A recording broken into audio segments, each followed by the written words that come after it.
Kawan-kawan kreatif berkarya dimanapun Anda berada, sebelumnya saya mohon maaf karena judul pada konten saya kali ini sedikit provokatif, di mana ketika seseorang melakukan uji similarity terhadap karya tulis ilmiahnya dan kebetulan hasil Turnitin-nya tinggi, lalu ada yang menyarankan, wah ini harus diparafrase nih.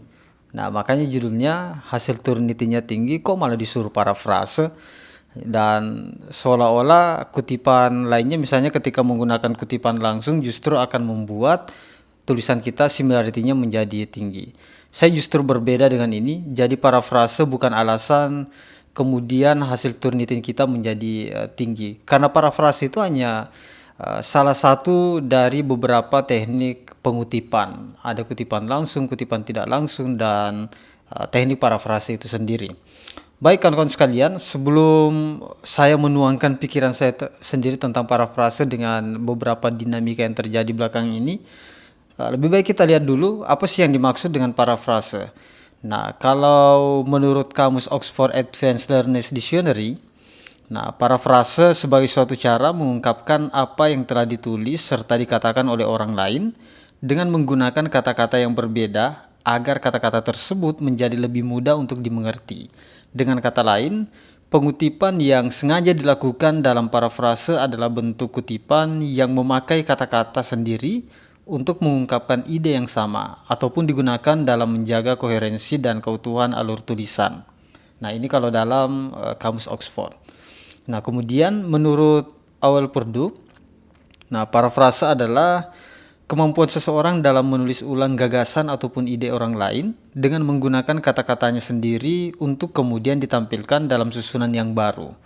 Kemudian, parafrase juga dapat menjadi cara yang sah dan legal dalam meminjam sendiri serta ditampilkan dalam bentuk yang baru. Parafrase menurut Awel Purdue juga merupakan sebuah pernyataan ulang atau restatement yang lebih lengkap serta detail dibandingkan dengan sebuah ringkasan. Parafrase sendiri sangat berharga karena parafrase lebih baik jika dibandingkan dengan pengutipan informasi dan sebuah paragraf ataupun tulisan yang kurang menonjol. Parafrase juga membantu penulis dalam mengontrol kutipan yang terlalu sering. Proses mental yang dibutuhkan bagi keberhasilan sebuah parafrase dan membantu penulis dalam memahami sepenuhnya tentang makna teks sumber yang akan ia susun kembali. Nah, kalau setelah kita membaca apa yang dimaksud dengan parafrase menurut Awel Purdue dan apa yang dituangkan dalam kamus Oxford Advanced Learners Dictionary, jadi kita meminjam ide orang atau konsep orang lain dijadikan sebagai sumber, kemudian kita tulis ulang namun menggunakan bahasa kita sendiri. Nah, ada fenomena yang berbeda dengan pemikiran saya. Jadi seolah-olah belakangan ini parafrase dianggap sebagai cara untuk memodifikasi tulisan orang, dan yang tidak benarnya bagi saya setelah mereka memodifikasi, mereka cari padanan katanya, tidak menyebutkan sumber kutipan itu, dan seolah-olah dianggap ya ini sudah menurut dia, itu sudah merupakan konsepnya dia. Padahal tidak demikian. Kita ketika melakukan parafrase, kita menuliskan ulang idenya orang, kita meminjam idenya orang, namun pada saat dituliskan orang menggunakan bahasa kita sendiri, etikanya harus tetap menyebutkan sumbernya. Itu baru betul, itu baru teknik parafrase yang dibenarkan dan sebagaimana dengan menurut para ahli. Kapan kita perlu melakukan parafrase? Ya, ketika kita meminjam konsep dan kita merasa sepertinya kutipan ini tidak cukup untuk memberikan penjelasan. Perlu kita tuliskan ulang. Perlu kita menggunakan bahasa kita sendiri supaya lebih mudah dimengerti, supaya apa yang disampaikan lebih mudah kita jelaskan dan memudahkan para pembaca untuk mengerti apa yang kita maksud dalam tulisan ini. Jadi keputusan dalam memilih teknik pengutipan, apakah menggunakan kutipan langsung maupun kutipan tidak langsung atau parafrase, ini ya sesuai dengan kebutuhan. Menggunakan kutipan langsung, copy paste secara mentah-mentah bukan berarti nantinya akan tinggi similarity-nya, karena Turnitin yang kita gunakan pun sudah sangat canggih sekali. Mereka sudah menyesuaikan. Orang ketika menggunakan kutipan langsung yang baik dan benar tidak akan terdeteksi similarity. Nah, kita ketahui kutipan langsung itu ada dua, ada yang panjang, ada yang pendek. Memang betul kutipan langsung itu tidak merubah kata, tidak merubah struktur, tidak melebihkan, tidak mengurangi, pasti Anda curiga kalau sama persis akan terdeteksi similarity-nya oleh Turnitin kan? Padahal sebenarnya tidak. Dengan catatan Anda melakukan pengutipan, penulisannya itu sudah sesuai dengan etika atau pedoman penulisan karya tulis ilmiah. Saya kasih contoh. Ketika Anda menggunakan kutipan langsung, ya kita copy paste secara utuh. Tapi ingat, kutipan langsung itu ada dua. Ada kutipan langsung pendek dan kutipan langsung panjang. Kutipan langsung pendek itu tidak lebih dari 4 baris. Kalau 4 baris ya silakan. Yang pasti kutipan langsung itu harus diapit dengan tanda petik. Kalau Anda menerapkan itu, maka Turnitin tidak akan mendeteksi itu sebagai similar sekalipun Anda melakukan copy paste secara mentah-mentah. Tapi ingat, setelah Anda mengutip, jangan lupa untuk menyebutkan sumber, karena di situ letak kejujuran dan etika seorang penulis dalam menulis karya tulis ilmiah. Jadi ya, tinggi ataupun kecilnya hasil Turnitin kita bukan karena kita menggunakan kutipan langsung terlalu banyak misalnya, ataupun tidak menggunakan teknik parafrase.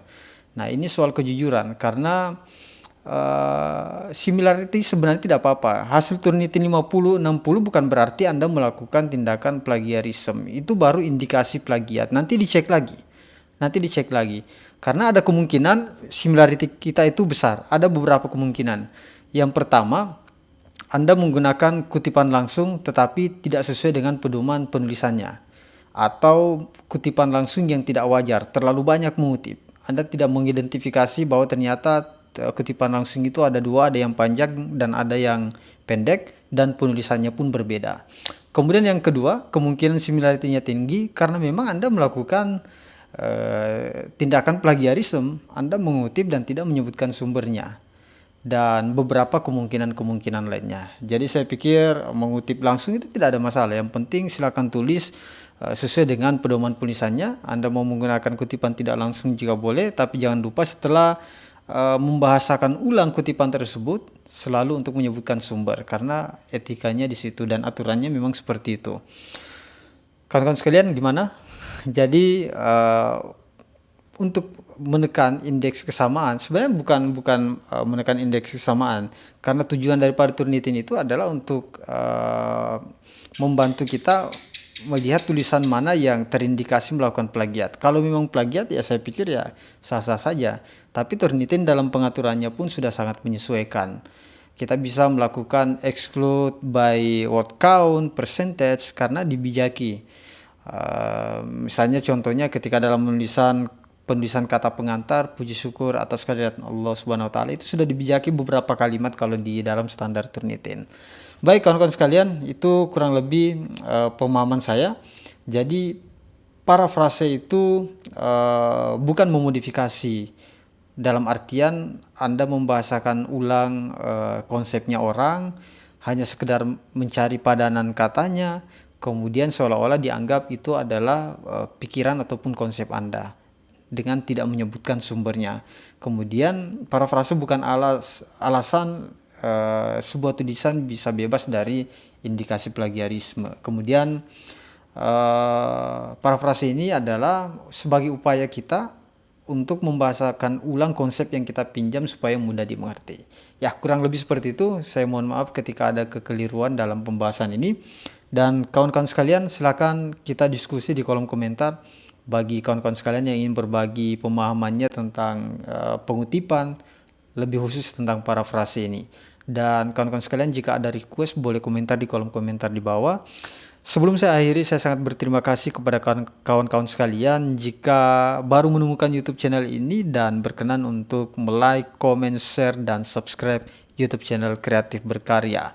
Sampai jumpa di konten berikutnya. Sekian, wassalamualaikum warahmatullahi wabarakatuh.